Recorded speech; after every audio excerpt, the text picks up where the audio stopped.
Somos las juntas de buen gobierno. Manifiesto zapatista en náhuatl. Al pueblo de México, a los pueblos y gobiernos del mundo. Hermanos, nosotros nacimos de la noche, en ella vivimos, moriremos en ella.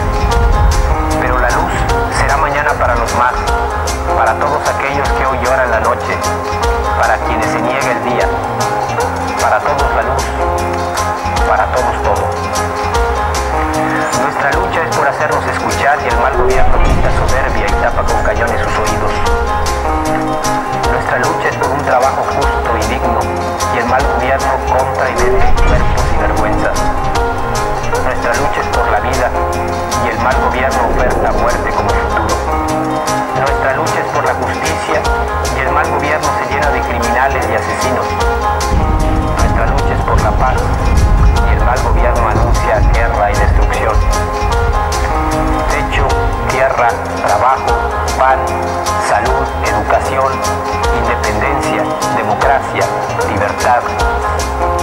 Estas fueron nuestras demandas en la larga noche de los 500 años. Estas son hoy nuestras exigencias.